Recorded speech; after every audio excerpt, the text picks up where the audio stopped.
Welcome back to the Deep Dive. Today we're diving into a book that really flipped the script for millions.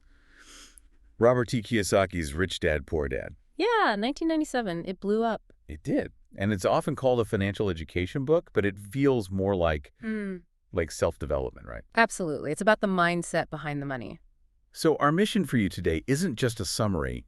We want to really unpack the core ideas, those shifts in thinking, some of which are pretty counterintuitive, Definitely. to help you understand what building wealth and, achieving financial freedom really means, not just getting by. And what's fascinating, I think, is how it uses this really simple story, this narrative, to challenge almost everything we're normally taught about money and jobs. Yeah. It's much less about, say, specific stocks to buy and way more about rewiring how you think. And we'll get into that by looking at these two figures he uses. The two dads. His poor dad and his rich dad. Two totally different philosophies. Okay, let's unpack that setup then, because it seems like the whole book hinges on these two figures. They're almost like parables. Yeah, kind of allegorical. So on one hand, you've got the poor dad. Now, that's Kiyosaki's actual father. Right. Highly educated, PhD, respected government job. He represents that traditional path. Go to school, get good grades, find a safe, secure job. Work hard, save, maybe get a pension, that sort of thing. Exactly. Job security is the big goal there. Stable paycheck. And then there's the rich dad. Now, this isn't his biological father. No, this is his friend's dad. And the contrast is stark. This guy's a businessman and investor. Didn't have the same level of formal education. Less academic. Way less. But incredibly savvy about how money actually works, how to build wealth, not just earn a salary. And it's that clash, right? Those two opposing views, that's the teaching tool. That's the engine of the book. He uses their conversations, their different advice, to illustrate his points. It's like a financial drama playing out. Okay, so one of the first big bombs he drops, and this one really makes you think, is redefining what an asset even is. Yeah, this is fundamental. He basically throws out the standard definition. He really does. It turns things upside down. He asks this really simple but powerful question: what puts money in your pocket and what takes money out? Okay. And his definition follows directly from that. An asset makes you money. A liability costs you money, period. Simple, but the implications are huge. So give us an example that might surprise people, because we often think of certain things as assets. Right. And the big controversial one is your house, the place you live. Uh-oh. Kiyosaki argues pretty strongly that for most people, their home is actually a liability. Why? Because the mortgage, taxes. Exactly. Mortgage payments, property taxes, insurance, upkeep, repairs. It's constantly taking money out of your pocket. It doesn't generate income. Unless you rent it out, maybe. Well, yes, then it could become an asset. But the home you live in, the one consuming your cash, he labels that a liability. Wow. Okay, Yeah. that's a big shift, because people pour their life savings into their homes thinking it's their biggest asset. And that, he says, is a key reason people get stuck financially. They're tying up capital in things that drain their cash flow, keeping them in what he famously calls the rat race. The rat race. Okay, so if our house might be a liability and our understanding of assets needs this massive overhaul, how does that change how we should handle our money day to day? How do we escape that race? Well, the typical pattern, he argues, is earn money, pay bills, maybe buy some luxuries, and if there's anything left, maybe save or invest. Liabilities first. Sounds familiar. Right. The rich dad philosophy completely flips that. It says, focus on acquiring income-generating assets first. Before paying the bill. No, you pay your bills, but before buying the liabilities, the luxuries, you prioritize buying things like rental properties, stocks that pay dividends, maybe a business that produce income. So assets first. Assets first, always. Those assets then generate cash flow. And that cash flow can then be used to buy more assets or eventually cover your expenses and fund your lifestyle. It's about building the engine before you try to drive the car fast. That makes sense. It's like a snowball effect. Exactly. A virtuous cycle. But it requires discipline. Investing before consuming. And this really seems to highlight that core difference between the two dads you mentioned earlier. It's the absolute heart of it. Working for money versus having money work for you. Yeah.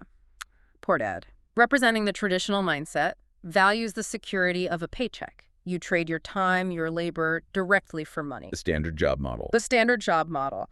Rich dad says that's the slow, often capped path. The real goal is to build or buy assets that generate income independently of your time. Passive income. Passive or portfolio income. Money that comes in whether you clock in that day or not, that's the freedom he's talking about. Your money is working, so you don't have to, or at least not solely rely on it. It really sounds like he's also taking a pretty big shot at the traditional education system throughout the book, Oh, absolutely. He's quite critical. saying it prepares us for the poor dad path, maybe. Pretty much. He argues forcefully that schools teach us academic and professional skills, how to be good employees, but they teach us almost nothing about money. Like practical financial literacy. Exactly. Nothing about investing, taxes, debt, cash flow, understanding financial statements, the things you actually need to build wealth. He calls this financial intelligence. And he says that's something you have to learn yourself. You have to actively seek it out. Read books, attend seminars, find mentors, learn by doing. He sees financial intelligence as a completely separate and arguably more important for wealth skill set than traditional academic smarts. It's like we graduate fluent in calculus, but illiterate in checkbooks. So if jobs are part of the rat race and financial intelligence is key, is the ultimate message just quit your job and start a business? Or is it more nuanced? It's a bit more nuanced than quit tomorrow, but the long-term direction is clear. He argues that true financial independence, real freedom, rarely comes from just being an employee. Because your income is tied to your time, and there's a limit to that. Precisely. There's limited leverage. The path to significant wealth, in his view, lies primarily in building your own business and or becoming a savvy investor. Owning the system, not just being a cog in it. That's a good way to put it, shifting from employee to owner.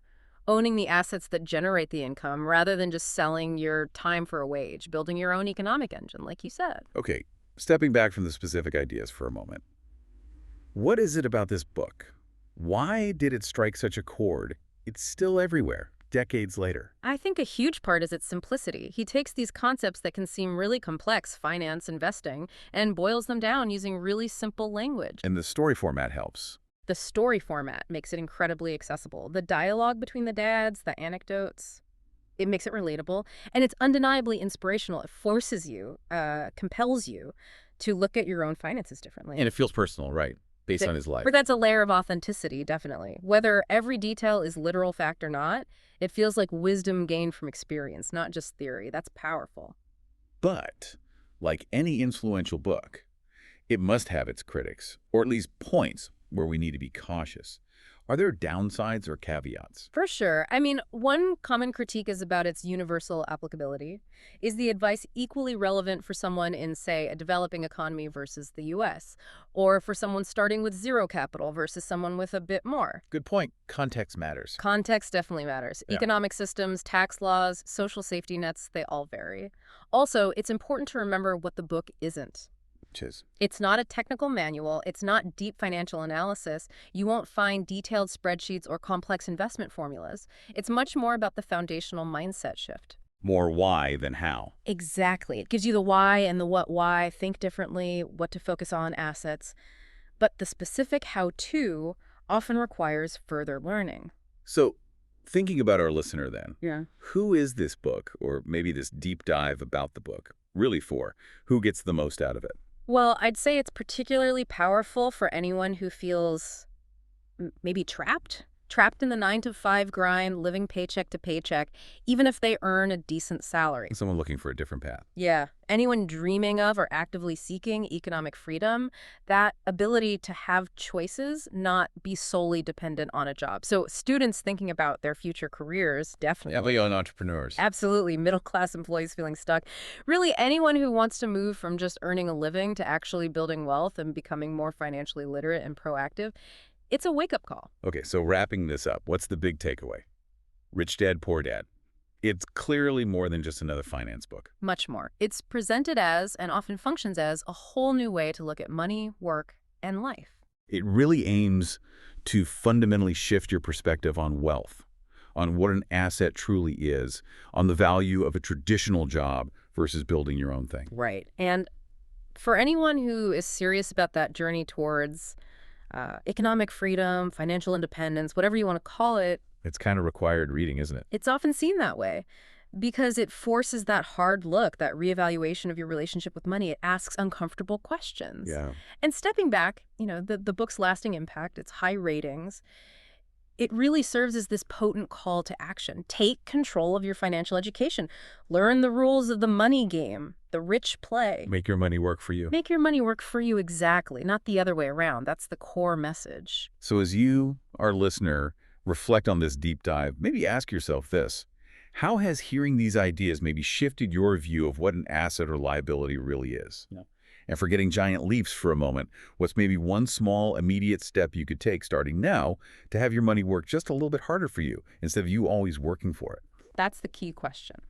That's it for this deep dive. We hope this gave you some challenging food for thought to explore further.